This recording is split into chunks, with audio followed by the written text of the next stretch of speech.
Hey guys, how's it going? In case you didn't know, I am Alice and today I'm going to be recapping all of the concerts that I went to in 2019.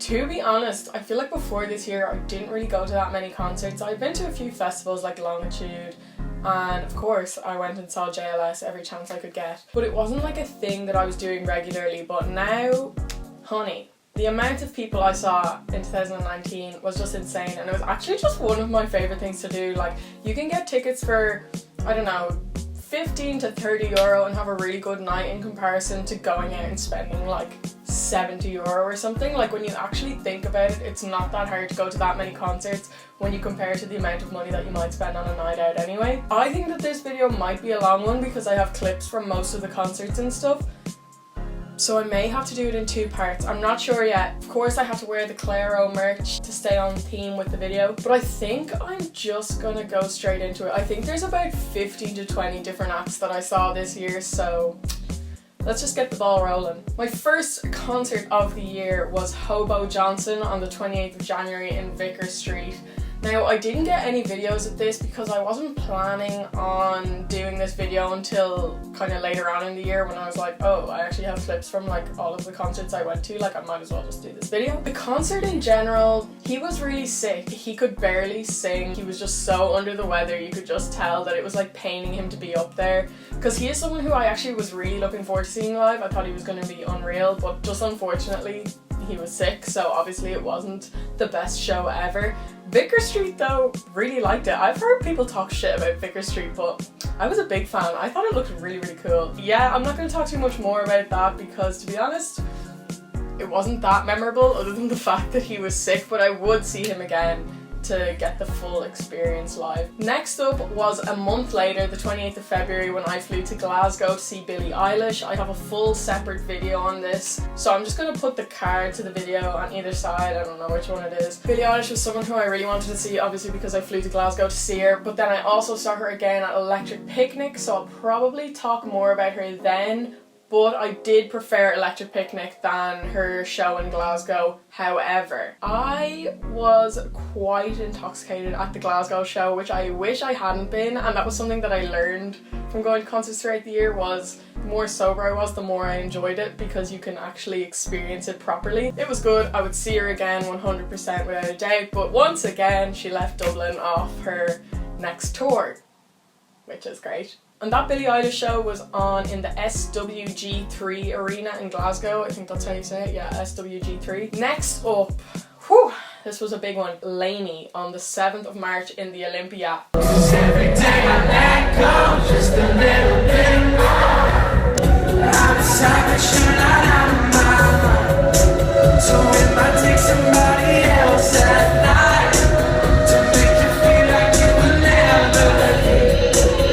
But right now I can't see nothing through these tears.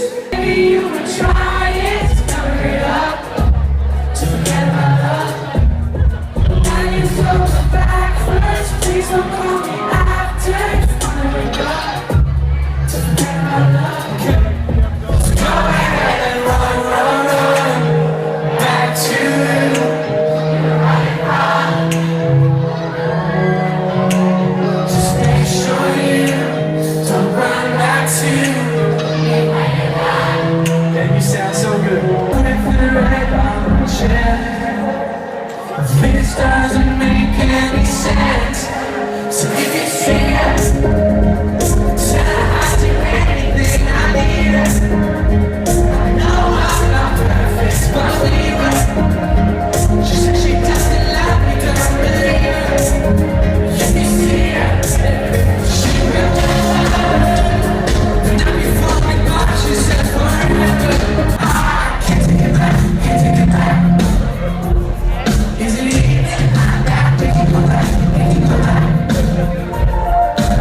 socks off. And I wasn't a huge fan of LANY before going to it. I was just kind of going because a few of my friends were going. But oh my god, like I listened to their music before and I was like, yeah, it's fine. But when I saw it live, like literally everything changed. Something just happened that day and I was like, oh yes, this is what I've been missing. So that was, I think, my best concert of the year, to be honest. I have nothing but good memories from it, and their visuals and like the screens and stuff, so cool. Staying in March on the 21st, I went to see Drake in the 3 Arena. I just want to preface this by saying if I had to pay money to see Drake and support him in that way, I wouldn't do it, and kind of don't think I would see him again after everything that's kind of happened with him grooming underage girls and stuff. I wouldn't want to be supporting him at all. But on this day, I got a message from my friend who I was supposed to meet up with anyway, and my friend's girlfriend's dad got offered free tickets through his work. I think we were gonna go to bingo or something. Instead of going to bingo,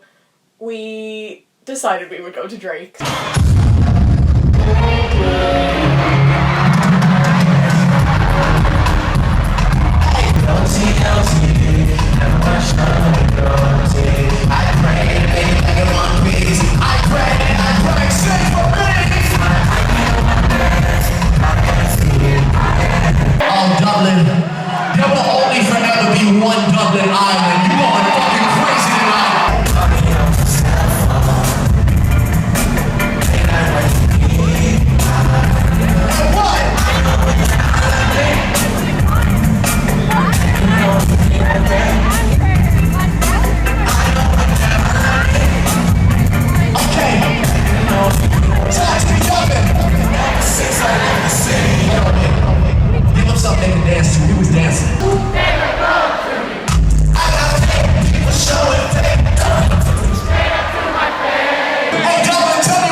Me too.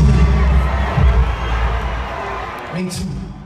So we were like in the VIP, well, VIP, it's like the premium club or the members club or something in the 3 Arena. So there was like a bar. We were sitting as well, we weren't standing, but I mean it was fun. He wasn't bad, but most of the songs he did not play fully. It was like a few verses and the chorus of one, and then quickly to the next, quickly to the next. Hotline Bling was on, and I hate to admit it, but Hotline Bling is one of my favorite songs, and he just like flew through it, and I was like, no, I was like, I need to dance. Any of the songs that aren't singles that I like, he didn't play, so it was mostly the singles that I was enjoying, and he was just like flying through them, and I was like, oh my god, give me a second. In fairness to him, the production and stuff was insane. At one point, the stage was made to look like a swimming pool with all these girls like swimming beneath him.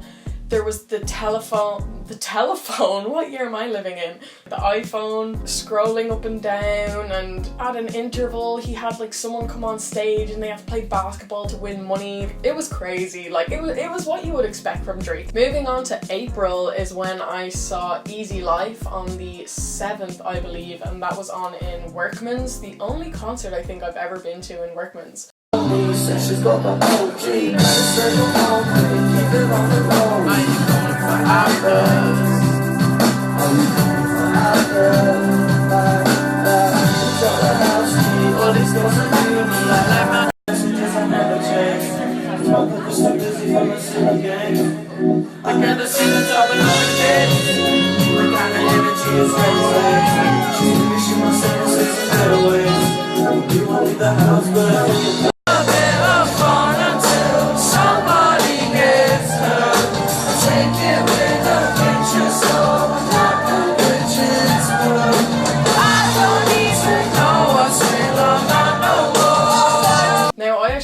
lost all of the videos from this and only had the ones that I could get back from my story. Oh my god, I forgot to say at the start of this video, I sincerely apologise if you can hear my voice in any of these clips because nobody wants to hear that. I actually feel bad for people at concerts who stand beside me because I have such a loud voice. My voice just projects without me even trying, so when I like sing a lot, shout along, let's be real, you can hear me so loud, like, and it's just not good. And I've actually become kind of self-conscious about it at concerts as well. I'm like singing along and I'm like, oh my god, can these people hear me? Am I ruining their night? I'm ruining their night. But yeah, back to Easy Life. Easy Life, really, really cool group.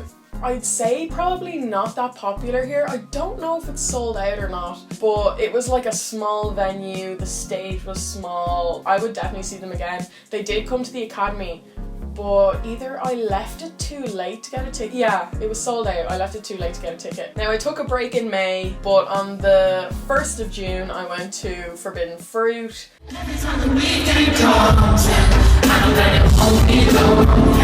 Playing on the phone, my phone, yeah. Looking like they come over. I know how this goes, yeah. Talk about you, because too many missed calls, too many texts. Now I wish I missed my ex. Texting, calling me all over my phone. This ain't what you're telling me. Oh, this is the man, fuck me like you hate me, oh baby, that's a hook. Look me like you made me, as I lay me up and sure. Put people see baby, put the paper in my blood. You been saying too much, you been saying too much. Girl, baby, stay there. That's where I'll be sitting for a day. Come on, selling weed, swinging up to live. Airbnb, that's where I'll be sitting for a day. I only went for one day. I can't remember if it was the Friday, Saturday, Sunday, whatever it was, but the 1st of June, work it out for yourself. Forbidden Fruit was on in Kilmainham. It was the first time I'd ever been to Forbidden Fruit, and I have to say, my least favourite of all of the festivals I've ever been to. All I can remember is just like a long wet grass, everything being really close together, young people everywhere. Not that there's anything wrong with that, I don't have a problem with young people being at festivals. I was like 20 at the time, and for people to feel young for me, like they must have been like 16. Just for me, I was like, not really my crowd of people. Also, there was only really 2 acts that I wanted to see, and I'm very much a person that when I go to a festival, it usually is for the music, especially for a small festival like Forbidden Fruit or Longitude, where there's not really anything else to do other than sit, eat, or listen to music. So most of the time I want to be listening to music. The 2 people that I wanted to see were, I should have looked up how to say her name. It's either Mahalia or Mahalia. I think it's Mahalia, maybe. I think. But anyway, she was the first up and was really, really good. And the song that I really wanted to hear from her was I Wish I Missed My Ex, which just did not disappoint live. It was really, really good. Then after her, we went to Kojak, who I'd seen before at the end of 2018 in the Academy.